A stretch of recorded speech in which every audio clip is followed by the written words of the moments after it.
শুভ সন্ধ্যা সবাইকে। আজ 5টা রোজা কমপ্লিট হয়ে গেল।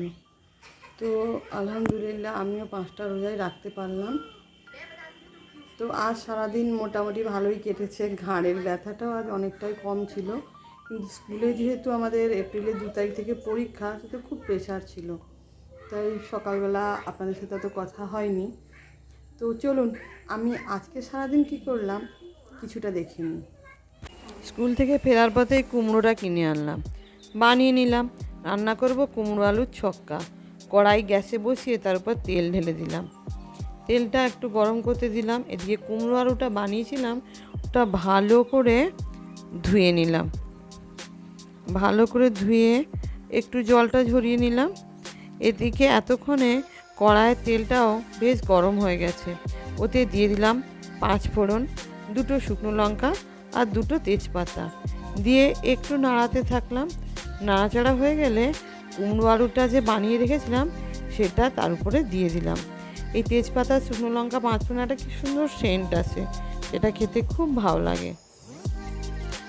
তো এটা পুরো নিরামিষ রান্না দেখুন। এবার এটা ভালো করে নাড়াচাড়া করে নেব একটু নুন দিয়ে।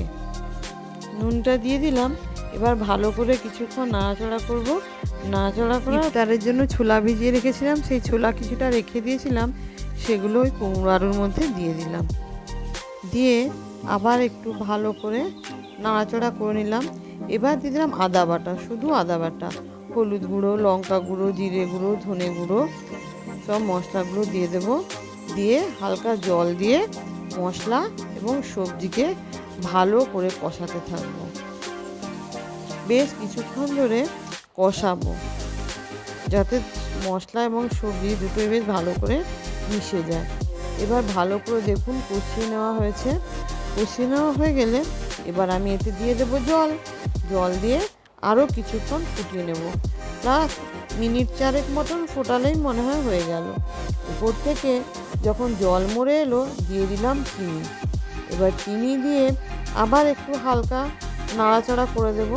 তারপরে আমি অ্যাড করে দিলাম কসুরি মেথির পাতা। এই কসুরি মেথি দিলে তরকারির স্মেলটাও অন্যরকম হয়ে গেল আর টেস্টটাও দেখবেন ভালো হয়ে গেল। তো আমার কুমড়ো ছক্কা কসুরি মেথি দিয়ে একদম রেডি হয়ে গেছে। এবার গরম ভাতের সাথে পরিবেশন করুন, গরম গরম, খুব ভালো লাগবে। এটা তো গেল সবজি। এবার আমি রান্না করব মধু। আমাদের এদিকে এই নদীর মধুবালা মাছ খেতে খুব ভালো লাগে। তো সকালবেলায় স্কুল যাওয়ার সময় মধুবালা মাছটা এনেছিল। আমি তখনই নুন হলুদ মাখিয়ে একটু ভেজে রেখে দিয়ে গেছিলাম। এবার ঝাল করার জন্য নিয়ে নিয়েছি পেঁয়াজ, টমেটো, কাঁচা লঙ্কা আর একটু আদা। পেঁয়াজ, টমেটো, আদা কুচি এগুলো এবার মিক্সির জারে দিয়ে দেব। দিয়ে এগুলো একসাথে পেস্ট করে নেব।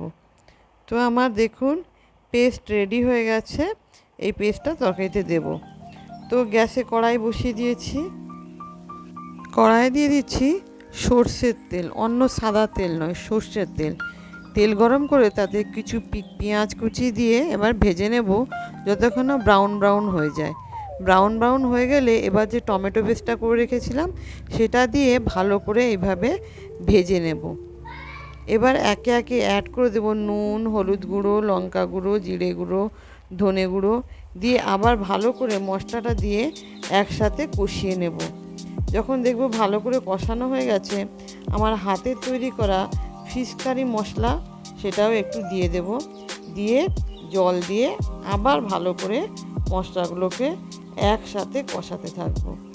কষে কষে যখন দেখব প্রায় তেল বেরিয়ে এসেছে, তখন কি করব, আবার ভালো করে জলটা দিয়ে দেব। জল দিয়ে এবার মশলা সহ জলটা ভালো করে ফোটাবো, কারণ এই টাইমে মাছ দেওয়া যাবে না। উপর থেকে কাঁচা লঙ্কা কুচিগুলো দিয়ে দিলাম। দেখুন ভালো করে যখন ফুটে গেছে তখন ভেজে রাখা মাছগুলো একে একে আমি ঝোলের উপর দিয়ে দিলাম। দিয়ে আরও 2-3 মিনিট কি করব, মাছটাকে ভালো করে ফুটিয়ে নেব। মাছটা এভাবে ফোটানো হয়ে গেলে দেখব যখন ঝোলটা একদম মরে মরে চলে এসছে, তখন একটু কসুরি মেথি ভাজা করে তাতে মাছের উপরে দিয়ে দেব। কসুরি মেথি এই ভোলা মাছে খেতে বেশ টেস্টি লাগে। তো আমার ভোলা মাছের ঝাল একদম রেডি হয়ে গেল। তাহলে আজকের রান্না এখানেই শেষ করলাম।